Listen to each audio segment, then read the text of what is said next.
সিলেট নগরের MC college মাঠে doctor Mizanur Rahman আজহারীর মাহফিলে অংশ নিতে গিয়ে মোবাইল ফোন হারিয়ে যাওয়ার ঘটনায় থানায় ৩৩টি সাধারণ ডায়েরি ও ২টি মামলা করা হয়েছে। এই ঘটনায় জড়িত সন্দেহে ৪ নারী ও ৬ পুরুষকে আটক করেছে পুলিশ।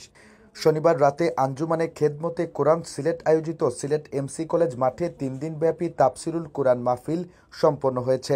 সমাপনী দিনে বয়ান পেশ করেন জনপ্রিয় ইসলামী বক্তা ডক্টর মাওলানা মিজানুর রহমান আজহারী।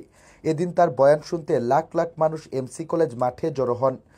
পুলিশ জানায়, মাহফিলে আসাদের মোবাইল ফোন ও স্বর্ণ চুরির ঘটনায় থানায় ৩৩টি সাধারণ ডায়েরি করেন ভুক্তভোগীরা।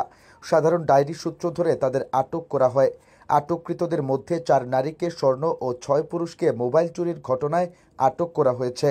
সিলেট মেট্রোপলিটন পুলিশের অতিরিক্ত উপকমিশনার মোহাম্মদ সাইফুল ইসলাম বিষয়টি নিশ্চিত করে বলেন, ৩ দিনব্যাপী তাফসিরুল কুরআন মাহফিলের শেষ দিনে মোবাইল ফোন খোয়া যাওয়ার ঘটনায় এ পর্যন্ত সিলেট শাহপরান থানায় ৩৩টি জিডি ও ২টি চুরির মামলা দায়ের হয়েছে।